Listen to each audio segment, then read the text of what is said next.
everybody. Welcome to the Mash In. I'm Toby. I'm Bob. We're sponsored by Harvest Seasonal Kitchen, McKinney's first brewed pub. We're here today to talk to Mr. Dennis Wehrmann, master brewer, Franconia Brewing Company, McKinney's first brewery. That's right. That's right. First one. How many years now? We'll be 11 years in February. 11 years in February. What was McKinney like 11 years ago? Was it a little different? Oh my goodness, yeah, I think it's a lot different. It's a little bit of development out here, that's for sure. It takes me 20 more minutes to get to work, so that's not a good thing. No, that's not a good thing. Well, depending on how you look at it, you know, that means there are more people too. More people means true. More people drink more beer. More people, more beer. Absolutely. That's right. So when you guys opened up 11 years ago, Dennis, how many other craft or independent breweries were in the Metroplex? Only one. Was Wehrmann Sons? Wehrmann Sons was the first one, and I always say we have been the first one in Dallas and Dallas Metroplex, but the second one in North Texas. So, yeah, Fritz was number one. So, and how long ago did Wehrmann Sons open? Do you know off the top of your head? Man, I believe a year and a half probably until we kicked. So you're just right there at the cusp, and then. Not only that, and we'll get into it a little bit more later, but when you did open up, you know, you didn't package anything. You had no waste. You didn't even have a dumpster on the property. That's correct. You know, the strides, I feel like doing that 11 years ago is, pretty well ahead of its kind of time. And you've seen it now in restaurants where you're composting or you're recycling, but that much of an emphasis, you know, in the early 2000s wasn't there as much. What kind of was you just like, hey, I'm doing this? I haven't seen a lot of people doing it, or no. For me, it was just the way how I grew up. It's the way how I grew up in the brewery. So I always tell the story when I moved here 15 years ago. I literally moved straight from Germany to the States here to DFW, and never really have been in the States, maybe one or two trips for a few days just to, you know, do a little vacation, but not really to live or, you know, plan anything like this. So you can imagine there was a lot of things, cultural shocks coming at you, and some of them, they were great. I got used to it and I love them. And some of them I still haven't gotten used to it. And that was actually one of the main cultural shocks I got.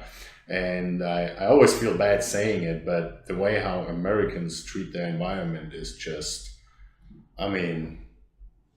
bottom end. Right. So I learned a lot in the first few years how things are working here. And I thought, man, you know, if I'm going to open a brewery, I want to do things the way how I grew up, the way how I learned it. So in Europe, that whole environmental thing kicked in way earlier, and I think let's put it that way. From what I learned is I think the recycling technology, Americans are really great.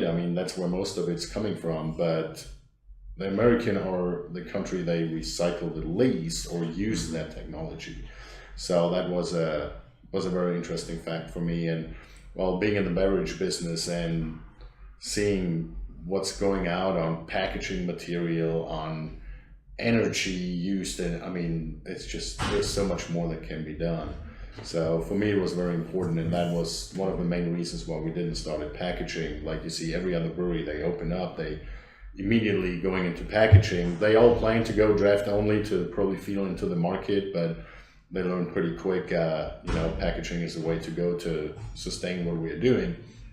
So I just held on to draft only for almost 6 years because I wanted to do some steps in the brewery to offset the damage we would do to the environment by packaging our product.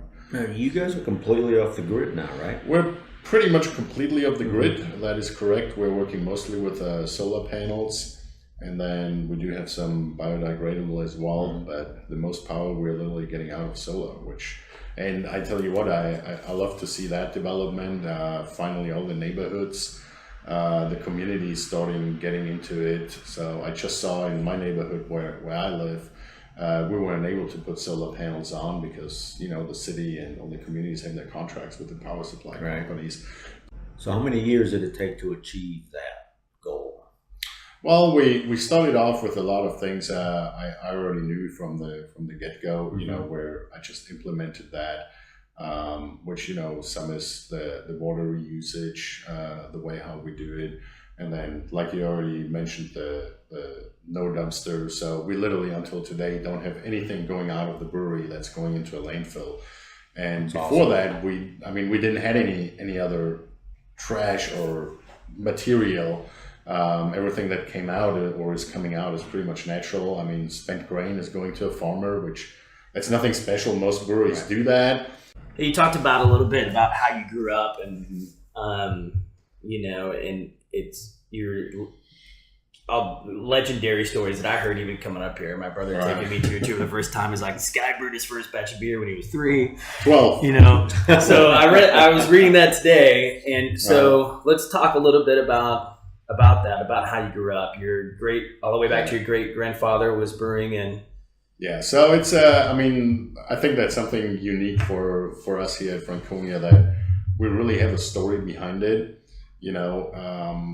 So my family is brewing beer since 1800. My great grandfather opened his first brewery in 1800. So my family is involved in the beer business literally since 1800.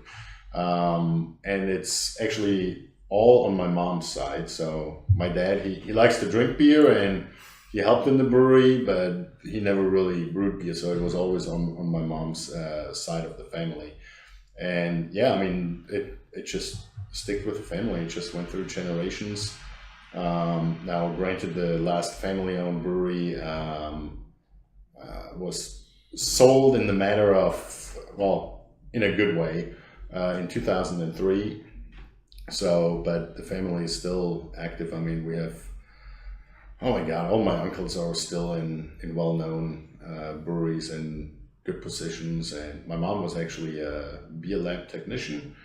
So she did that for many, many years. Now she's retired. Good for her. Good for her. So, but I was in the brewery with way before age 6, but with age 6, you got some responsibilities. I literally had some responsibilities to take care of, and with 12 years, I brewed my first batch of beer completely by myself. What were some of age 6 Dennis's responsibilities around the brew house? Cleaning. That's what it is. That's what it is. I tell everybody 80% of the work in the brewery is cleaning. So, I had to make sure that floors were clean and nothing was laying around, and so there were. And then it's funny too. It was a lot about packaging. With the brewery, one of my uncles, he owned a beer distribution business as well. So, and he distributed all the original Budweiser from the Czech Republic and the Pilsner Urquell into the United States. So one of my jobs was, because in Europe we're using plastic crates where the bottles come in, so the distributor had to repackage that into 6-packs and the cart boxes. So one of my job was to folding the 6-packs where the beer was by hand converted into it. So that was one of my job with age 6, but mostly just cleaning, keeping the floors clean, and whatever mom and your uncles told you to do. Whatever they told me to do. What was your first batch of beer that you brewed? Man, you know what? I get that question a lot, and I'm pretty sure it was just a simple Helles at that moment. I don't think they would have let me to go into anything more complex at that moment. So, working at the brewery as a boy and being around it, and your family's doing it, was there ever any question? Or was there ever like, maybe I'm going to be Dennis the accountant? Maybe I'm going to be Dennis something else. Was it just not in the accountant or whatever. To be really honest, I had to make a really tough decision. If I keep the brewery path going, or that's a little secret about myself. If I pursue the race car driver deal, I was very highly involved in everything that had to do with fast cars when I was in my teenager years, and proceeded into race car driving for quite a while into my mid-20s. So I had to make a really important decision. I had sponsorships and everything, but I just didn't didn't want to let the beer part go. So here's where we That's are. a dangerous combination. That was one part, but now Yeah. here we are. I'm in Texas driving a truck, and Are you saying y'all yet? Say that again. I said, are you saying y'all yet? I don't say y'all yet, but I have a sign at my door, welcome y'all. So, So you're Texan. so, but I do own cowboy boots. So Well, there you if go. that counts. That helps. So what kind of race car driving were you doing? I rebuilt Volkswagens with a friend of mine for many, many years, and then it went all the way up that I tuned them, and we put Porsche engines in them, and then there was a race car league with old Beetles, and we started there, and then it went all the way up and ended up in the starter phase of Formula 3, Wow. and that's where pretty much... My first car was a VW, and it didn't go very fast. It didn't go very fast. My first one wasn't going fast either, but You made some modifications. a few years later, it was really fast. It was really fast. So yeah. So what drove you to move to the States? What drove you to leave like your family and Do you want to have the long story or the short story? either you tell me. We can edit. Yeah, We can add it. We can edit. Well, the short story is all about the girls, right? There you go. So that's the short story. Let's make it kind of a long story or a medium-sized story. So I worked for the family business mostly and did some consultant and stuff, and then I also, spent quite some time in Munich at the university to get the degree. And so when I came back, I worked for family friends for a much bigger brewery, and man, it was very time consuming. I was working almost 24/7, so didn't have a lot of spare time, and well, my wife didn't really like it, so she pretty much put the foot down and said, "Hey, you got to change something here, or Right. that's it." So I didn't really take her that serious, but 2 weeks later, I come home and she was gone. So Wow. I knew where she went, so it wasn't hard to figure that one out. So I catched up with her pretty quick, and we talked, and I said, "Hey, I'm willing to try something different and, go somewhere else, but it will be in the brewery business." So how'd you decide Texas? So, well, my wife is half American and half German. Mm-hmm. So her dad is American, her mom was German. No, they did not met through the army. So that's a different story. But she was born in Germany, and after she was just a few weeks old, they moved back to the States, and she actually grew up in Arlington until she was 12 or 13 years, I believe, and then they moved back to Germany. And yeah, that's where we met. That's where we got married. And I was open to go wherever. And we said, well, let's just try it. And like I said, we came over to the States before we did the move once or twice and just looked around. We were mostly up, mostly up north looking. Yuengling was an option I had. So at that time, we were talking about 15 years ago. There wasn't really a lot going on anyways. Mm-hmm. So Yuengling was one option I had. Had a few conversations up there, and things from there, just, smaller brew pubs we visited. And then we literally just ended up in Dallas to visit her grandparents, which I had never met before. So we just spent the last 2 days. We actually flew from Philadelphia down here to Dallas, stayed with the grandparents here for 2 days before we traveled back. Not even thinking about a job or anything anymore at that point. So, but then we ran into a brew pub in Dallas. Then one day we stayed here for lunch, and well, the rest is history. So went there for lunch, and that was, which brew pub was that? It was Two Roads. Two Roads, right? Two Roads. So you went there for lunch, and Went there for lunch, and the brewer was there, so I chit-chatted with him, and he told us that they're expanding and they're looking, and he literally got me in touch with the owners within a few hours. And that was on a Saturday, so I was there Saturday, Sunday. We flew back on Monday morning and had an interview, like I said, not having anything in mind at that point. And then, yeah, we flew back on Monday early morning, and when we came back, I had a contract in my email inbox, which 15 years ago, that was already... That was cutting edge. That was cutting edge at that point.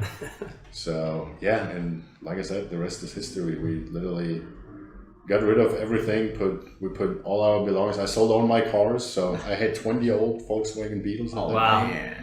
So sold everything, got rid of everything. We packed everything in 20 moving boxes, put them on a pallet, and well, had a hell of a time to get all the papers I needed. That's a different story, but yeah, ended up here.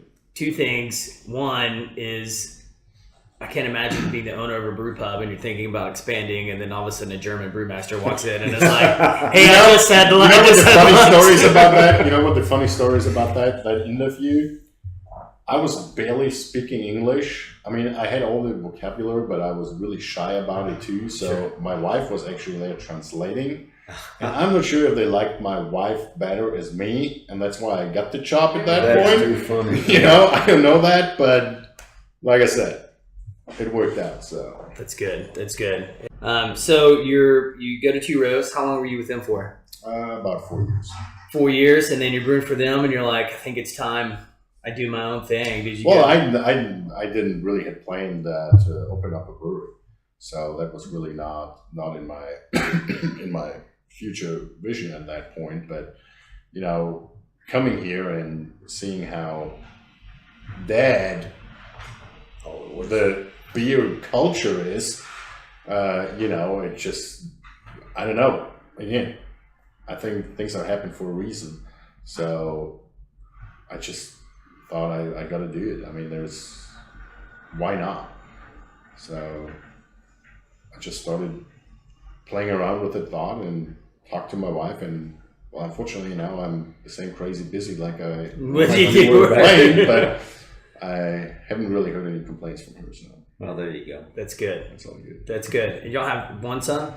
Is that right? How old is he? He's almost 8. Almost 8. Cool. So he's just... And he can roll kegs faster as I can, but it stops right there. Yeah, okay. That's my next question is, when does he brew his first batch? And is he cleaning and folding 6-pack carriers? Yeah, no, we haven't. If he wants to decide to do it in the next few years, that's up to him. I'm not pushing him in any directions in that way. So you opened Franconia.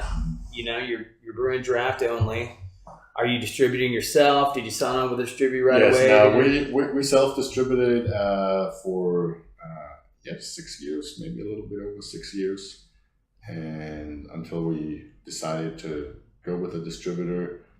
And then it just got to the point where, you know, I had to make a decision. Do we want to stay draft only, or do we want to go package? And now again, at that time, it was different as the market is today. So it literally got to a point that if we would not have packaged, it would have had a negative impact on the actual business, on the brand, we believe. So today, those things can be different. I mean, we see different models today, and they're working great. And to be quite honest, the packaging is still our biggest day-to-day headache. I mean, there's no doubt about it. So, but yeah, that's the route we went and got into package and got most of the goals I wanted to establish on the environmental aspect. We had them mostly done. So all the solar was done. It just. So which beer did you decide to package first? We did our core brains. So we started with our wheat, our dunkel, the Kolsch, and the amber. I love that dunkel. So, it's after we pulled the wheat out, we pulled the wheat off the market in the bottle. It was our best-selling beer. That was one of our hardest decisions we ever made. But we pulled it out of the market, and the dunkel, sales-wise, definitely took the spot. And then later on, we added the lager in the bottle, and seasonals were always there. So, what made you decide to pull the wheat off the? Maine, it's a really difficult subject for me to talk over it because I know there might be some different opinions about it. But due to the fact how we brew our beer, that we literally, I mean, we brew to the German Puritan law. We do everything natural. We don't treat our beers. We don't do any crazy stuff with it or use anything else in it to preserve the beers. So our wheat beer is naturally unfiltered. And it's just in the environment here in Texas, very, very difficult. We noticed pretty quick that retailers don't really know how to deal with beers like this. And I mean, we see it with other breweries too today. So we had, not saying big issues on it, but if we had any issues, it was always the wheat beer. So we just said, man, we just gotta step away from it at this point. I am thinking bringing it back on a different scale, but for sure not as the main brand runner. So this is just the quality of the wheat beer that does not last long enough on the shelf? Well, due to the fact that you still have the yeast and everything in it, and I mean, even all our other beers, we don't treat anything. We don't do any crazy filtration or pasteurization or using PVPP or things like that. It's just we just don't do it. And there are many ways how you can go in different ways. But if you start going into the distribution network the way we did, it's just not possible to do. And distributors asking for shelf lives and all that kind of stuff. And I mean, we feel very comfortable on 90 to 110 days, but people out there, they think they gotta age their beer, or they don't understand that you have an item, they come home from the store and it's summertime, it's 110 degrees, and where do they put their beer? They put it in the garage, and we're like, no, you can't put beer in your garage. I don't have that problem. Beer doesn't stick around long enough. You make it to drink it. I agree with you. We make it to drink it. That's what the main purpose is, or at least for us, and that's what the culture is we are trying to establish. But and today is different too, because more the consumer definitely got more educated in the past 4 or 5 years as well. I don't know how many people bring home another wheat beer or a live oak or whatever and have that sitting in their garage. I don't think that doesn't happen anymore. Now, most of us in Texas have the garage refrigerators to keep everything cold. Exactly. And have all of our neighbors come over and drink our more expensive beer. Buy the beer and drink it. Yeah. Problem is, when I go to my neighbors that have Bud Light, it's like, really, guys, come on. You need better friends, Bob. You need better friends. Hey, so let's talk about. It's a long mission. Let's talk about your process. First of all, explain what are the German purity laws. Only 4 ingredients: water, malted barley, hops, yeast. So we're done there. People call me the purist. Yeah. So we had our fun with that part. And that's just the way how I grew up, or what the beer culture is in most of Europe. And you can say it needs an overhaul. It may need an overhaul, but as long as you stay in a certain range. I mean, for me, it's a culture, it's a quality, it's a guarantee we're giving to the consumers. And I think that makes us unique, and it's not that we don't do other fun stuff. I mean, we will try a beer here in a few minutes where we, play around as well. We just keep it in a different level. And what is really interesting for us is the challenge behind to brew and create different beers with only those 4 base ingredients. Well, it has passed the test of time. It definitely has. 1500s or something, if I remember. It definitely did, but again, I think there is some overhauling needed, and Right. even in Europe, I mean, the craft beer is definitely getting there.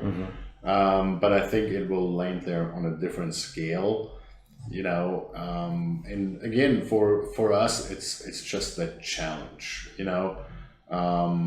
And to me, it falls in that category of how people think about craft beer and what craft beer should be. You know, a lot of people think a craft beer is a high-end beer or something where people are fully engaged with their product and how they do it. At the end of the day, I think craft beer is mainly a marketing approach. Right. What actually happens in the bag, how the beer is brewed, is a different aspect. So we're not fully, or we're not a modern brewery. We still do pretty much 90% of the work by hand. You know, we are moving our valves. We don't program a computer to do whatever. We are weighing our hops. I mean, we are filling our kegs by hand. The only thing we really don't fill by hand are the bottles. One of the things I think is really cool about the process of your beer is how you guys are experimenting, collecting CO2, and just kind of, you know, finding any way to use the kind of natural process of beer making to use your supplies. Can you tell us a little bit about kind of what your experience is with that, why you would do it, or, you know, what's you know, why you would take the time to do it and experiment with it when you already have so much other stuff going on? Yeah, I mean, it's literally just, again, I know I'm repeating things from the beginning. It's just the way how I grew up in the brewery, how I'm used to where things are done. It's by far not that we invented anything, or, you know, we're just using something that's there. Right. The technology is there. So, in, you know, on the CO2 part, for example, it's a natural process that CO2 is established during the brewing process, and we need a lot of CO2 during the brewing process and during the manufacturing process. So for us, it just doesn't make any sense to let all that CO2 go and let it go in the atmosphere, because that's the last place where we want to have it. So, you know, it just made more sense for us to try to recapture that and, you know, use it in the other production steps. And so is the process of capturing the CO2 a difficult thing to do? And it's not like putting a big balloon on something. No, it's not really that difficult. Like I mentioned earlier, you know, it's not a technology that has never been done before. Right. I mean, all the big breweries pretty much do it.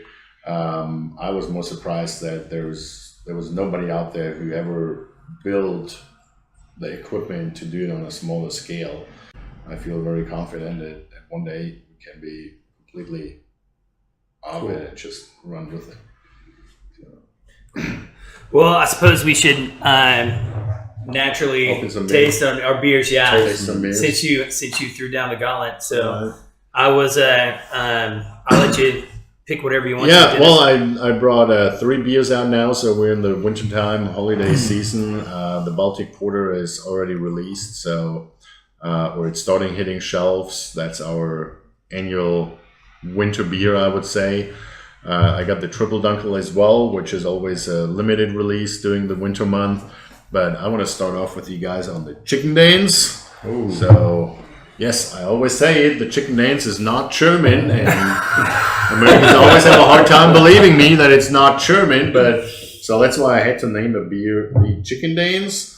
Guys, that's the last beer of our 10-year anniversary beers we do, and it is a dark wheat Doppelbock aged on French Bordeaux. Holy cow. So, like I said earlier, it's not that we don't play around sometimes with some stuff. So smells awesome. It's a little bit on the sweeter side. I mean, it is a Doppelbock, so it's more on the maltier side. It is a wheat beer, so it's a German style wheat Doppelbock, so you still get some fruitiness out of it. Hops is toned down, and then the Bordeaux wood is literally adding some vanilla to it. For sure, you get some of the wood, and it mellows out really nice with maybe a little bit of prune. That's very good. Feels good on the tongue. Yeah, it's a really smooth, kind of a creamy mouthfeel. Yeah, I like that. So, And again, because it's a wheat beer, we talked about it, we filtered it. Right. So it's about 8% alcohol by volume. So it's a nice holiday sipper in front of the fireplace or the fire pit and having some good conversation. So it's great, man. It's a great beer. Yeah. It's fantastic. Yeah. So walk us through what is a double bock? What does that mean? You hear box, you hear all these types of things. So again, we're there's still a lot of education needed as well. But what I learned when I moved here from Germany, a bock is not necessarily a bock. So here you have beers. You can call pretty much any kind of beer a bock beer if you want. But from the way how I grew up, how it works in Germany or in Europe, there is actually a law. So what we brewers do, we're measuring gravity. So gravity is the available sugar, fermentable sugar, before fermentation. Okay? So a single bock must have at least 16% Plato. If it's underneath, you're not allowed to call it a bock. Interesting. And that range goes from 16 to 16.99. Soon you hit 18% Plato, it is considered a double bock. So everything over 18% is a double bock. So more sugar, fermentable sugar, automatically means you have higher alcohol. So on a single bock, the alcohol range is somewhere between 6.5 all the way up to maybe 7.5. If you're on a double bock, you're talking about 8%, maybe up to 9, normal beer yeast and whatever, without adding more sugar or whatever, you're pretty much done in that alcohol range. It also doesn't say if it's a lager or an ale beer. Right. So a bock beer can be a lager or an ale. Okay. So this one, for example, is an ale because it is a wheat beer, so it's fermented with an ale yeast. But it doesn't necessarily has to be a lager beer. A lot of people think a bock beer is a lager beer. It's not true. So it can be both. If it would be for me, I would have not put Bordeaux. I was about to say. Right? So, but do I like it? Yeah, I like it. I have plenty of them. So I guess when you first opened and you started selling some of these beers, warm welcome, people surprised. Because we really didn't have that good local German kind of beer. Yeah, no, it was definitely hard. It was definitely harder as trying to sell that to somebody. Try to sell as it is in the past 5 years. It's getting to that point again where it's getting hard because there's so much out there. Right. But when we opened up, if I walked into a restaurant or a bar and said, "Hey, Franconia Brewing Company, beer brewed in McKinney," 10 miles down the street, they looked at me like, "What are you talking about?" Right? So, we had to visit sometimes and count 10, 15, sometimes up to 20 times until they paid attention to us. Oh, wow. Right? Then the time came where more breweries opened up and the new thing was the thing, and you just walked in and, "Oh yeah, what do you got? I buy it." Right? You didn't even have to sample beers anymore. People just bought it because that was the new hip thing, So now we're slowly getting back into the time where we have to really sell the beer again. We gotta stay on top of it. You need to have something new. You still have your main core lineup, and you want to be there. But today you don't go in a bar anymore, and you get a tap handle, and that is your tap handle. There are only a few accounts we still have where we have permanent handles, but it rotates all the time. So it's getting more difficult again. Right. Some restaurants have been nice enough to give you 2 tap handles, like Harvest Seasonal Wonder Kitchen. which one that is. Oh, if I remember last time I was in Harvest, there was only one of our handles. Hey, we had to put a spot for our own beer. You see, At least one spot. You see. So this is how it goes. No, absolutely. Like I said, we have a few accounts. They are very loyal to us, and we definitely appreciate that. And that's part where I'm taking pride in it myself, where I think that's the partnership, that's the community we try to build. Right. So, that I'm coming in once a week, and say hello and check on the beer and little quality control. Not necessarily quality control. I leave that to him. I know he's very good at it. So, and I know he's going to text me immediately if there's something wrong. Yeah. So I know he's going to let me know. So, but that's just part of what we're trying to do. And people always ask me too, what's the goal? Where do you want to bring the brewery? We don't want to be the next whatever brewery up here, whatever. I'm coming from the Franconian area where it is the small community breweries, where we're brewing beer for the people they like it. People here, they go out and, oh yeah, this beer is good, and then they're talking about this brand, and hey, this is new, let's try this, let's try this, let's try this. The subject is beer. Right. In Europe, people go out, they drink a beer to talk about different subjects throughout the day. Right. And that's where the difference is coming from, I think. And I know it's hard, but that's what we try to get the niche in. We don't try to be the next crazy whatever beer we can come up with, which, we're doing stuff to satisfy the palate of people that can identify and appreciate what we're doing. I think that you guys really, more than most of the breweries that I've dealt with, each other restaurants, you guys are just very grassroots. Like you said, you're in our restaurant every single week. You're shaking hands, you're talking to people, you walk by people at tables. Sometimes in a bad mood, that's when I walk in and out. Yeah, you're in and out really quick. You're in and out really quick. And sometimes when your tap handle is missing off the bar top, then that's when I get the text. That's exactly. Exactly. The bar manager is like, Toby, this Dennis guy. Which it was off last week. Do you need a new one? No, we got your handle on I'm there. just giving I was like, don't scare me. I was like, don't scare me. Just giving you a hard time. I was like, we got you on there. And matter of fact, we've had so many Franconia beers on tap that we have multiple tap handles to choose from and magnets. Because there might be a couple magnets in my garage on my beer fridge. I would be surprised if there wouldn't be. There might be one or two on my brother's beer fridge as well. That's how it should be. How it should be. But it's a real sense of, you're just, 10 years on. And to me, my perception of it doesn't look like you've slowed down at all, man. It looks like you were just... No. We definitely slowed down. That, if I would say any different, that wouldn't be true. But, I think it's a good slowdown, if that makes any sense.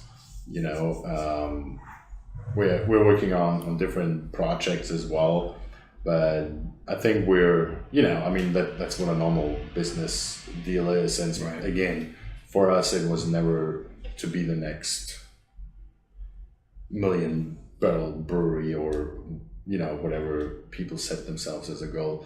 We want to have fun. We want to be able to support our customers, the guys, the families, they work for us and with us. And that's what it is. So tell us about the Baltic Porter. Baltic Porter, it's good. About 8%, really smooth, really easy. The typical dark beer aromas of coffee, a little bit chocolate. Really smooth, easy to drink again. Goes down really good. So tell us why the name Baltic Porter. It's a specific style, that you're... We came up with that, holy cow, not this year, 2 years ago. The world tour. When we did the world tour series, we wanted to represent a beer style out of different regions throughout the world. So we were thinking during the wintertime, what can we do? And we came up with the Baltic Porter. So they're usually a little bit stronger. They're dark, full body to, keep the people warm in the colder regions. Because the porter originally was back kind of the working class. It was. And that's where the Baltic Porter pretty much is coming from as well. It definitely was and if you want to say porter or stout, it really doesn't matter. Right. People may hate me for that. The name is interchangeable. What is the name is interchangeable. It is. So, and usually those beers are usually lower in alcohol. Right. So stouts, I mean, most well-known stout is a Guinness. You know, most people have the conception, oh, it's a dark beer, it's a strong beer, but it's not really. They're light beers, they're lighter beers in alcohol, which reflects in our regular Dunkel as well. But so the Baltic Porter, like I said, the working class beer, you know, and it's cold. And it's cold, so fills the belly a little better. Fills the belly a little bit better, and that's why the Baltic Porter is usually a little bit stronger, as you would get from a regular porter or a stout, which is where you want to go. It's very good. So, I like it. So going back to what Bob brought up, you guys have some pretty awesome plans for adding a tap room onto your brewery. Yeah. What is that kind of looking like? Can you kind of give us a... Well, as probably most people already figured, we're way behind schedule. So, but we will get there. We decided to do a few changes on the layout and on the design on it, which pulled us back a little bit. But we're pretty close to break ground, so we're really hoping end of January, beginning February, that we can finally start moving some dirt. And yeah, I mean, it will be a more unique concept. We are planning to do this whole thing out of shipping containers. Oh, I heard that. That sounds fascinating. You know, to stick again to the environmental aspect. And make this a really unique venue to hang out and have a good beer. So building it out of shipping containers, which you guys are just kind of carrying on what your ongoing mission is which is all right? It's just kind of taking the environment into consideration. So what's environmentally friendly about using shipping containers rather than just building a whole new building? Why do I need to build something that's already existing? Yeah, and there's thousands of these things around the world, man. Oh my God, crazy. Thousands! I tell you what, I drove yesterday down to past South Dallas, and man, just looking at all those big warehouses, and their warehouses. I promise you, they got 10,000-15,000 of those containers just sitting there. So there's people making apartments out of those. There's very interesting and crazy things out there. Franklin Barbecue bought one and turned it into a giant smokehouse. Oh, did they? Yeah. Cost-wise, there's really no savings in it. We learned that. But it's just it's a responsible thing to find another use for something. You know? You get the shell, you just have to add to it. Well, you get the shell, and then you need engineers and architects to make the thing proof that you can actually host people in there. People can safely stay there and drink beer. Safely be there. Right. So tap room is, you guys right now have your tours on Saturday. It starts at 11 a.m. Is that correct? As always, 11 a.m. So I don't know if the rules have changed since the last time I came to one, but I distinctly... Don't say it. I don't want to say anything. I won't say anything. I don't know what rules you're talking about. I don't know. All I know is it was a good Saturday. They're Saturday that convinced me to move to Michigan. We're averaging around 80 people. So, that is down from the early years, 250 people. But crazy. That is definitely to be expected. We have slower weekends like, Texas, rain, and cold temperatures. Yeah, we don't like it. Cold to us is below 70. Hey, but isn't that why you should go and drink a good beer? I do. And especially if you get going back to the rule that good beer for $5. Yeah. For 2 hours. Shouldn't you just do that? So and the glasses are pretty cool too. Oh, the glasses are awesome. So tour will stay. So good. Yeah, we're not going to change this. Good, awesome, man. Anything other than the tap room? Anything new coming down the pipeline? Any new beers coming out next year? You had your big 10-year anniversary. How long were those? Well, we haven't had the 10-year anniversary yet because the tap room is so far behind. So I guess we probably celebrate our 10th and 11th anniversary and the tap room opening all at once. So good. The party gets only bigger from here, I guess. There you go. Sure. So that's what the good thing is out of it. But yeah, we're planning to do a few things.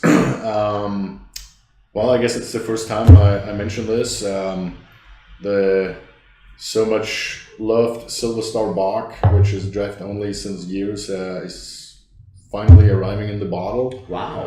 Awesome. So I'm looking forward to that. That will be good. Like I said, we may bring the wheat, the Hefeweizen back on a different scale, just to keep all those people happy. They're bombarding me since with emails and text with messages. emails and texts, and there are people that pay $5 and sell it. It's just to bitch at me that we don't sell the wheat anymore. So we will switch out some of the seasonal beers. The Kristallweizen will disappear. We will bring our Fun in the Sun in for that. Oktoberfest is going to be a staple. Nothing changes there. Good. But our Fallenbach is probably going away. Oh, man. And hopefully will be replaced by the Chicken Dance. And main on limited beers, we haven't really thought about it. Well, we will bring the Eisbock back. But that is, talking about limited. That is very limited. It Save me one. It's been amazingly limited. So you got to tell him that. I got to talk to him. Yeah, I'll do my best, Bob. I really quickly explain what an Eisbock is to everybody, what that process is. Well, the process is pretty much like the name says. Eisbock doesn't mean that you have to drink it really, really cold or icy or frosty or whatever. You actually should do the opposite of that. It's just the way how you create it. So you pretty much got to freeze the beer to concentrate the alcohol and the flavors and the aromas. So, it's a very difficult and very expensive process because it takes a lot of beer to get a little bit out of it. So Dennis calls and says, "Hey, can I throw a couple of these kegs in your walk-in freezer at Harvest?" And I'm just like, "Yeah, sure." And then hung the phone. I was like, "Oh God, like what?" It's like, did I just? I'm gonna obviously trust the German brewmaster and see what happens. So, anyways, he does, and then he comes back in a couple days later, grabs them, and takes them away. And then maybe 3 or 4 months later, we're grilling out steaks, and you bring some Eisbock over, and I have about 3 of them because they're delicious, and easy drinking.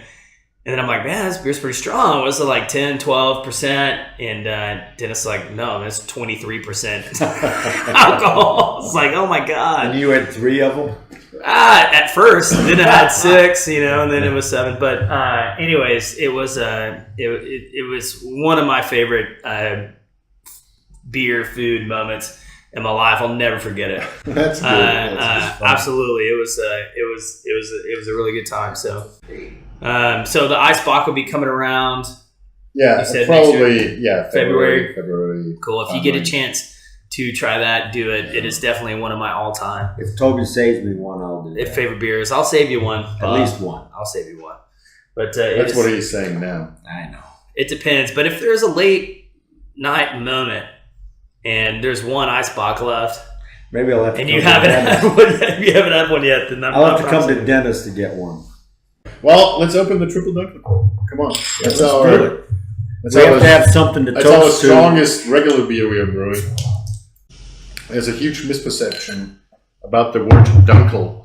So if it comes to the word dunkel in beer, most people think it is a style of beer, right? So usually it's either considered to a dark Munich, a Munich dunkel, right, or even considered to a dark wheat beer, German wheat beer. The reason why that is because the most popular German dunkels, they're distributed in the States, are the Munich dunkels, like a Hofbräu dunkel, a Spaten dunkel.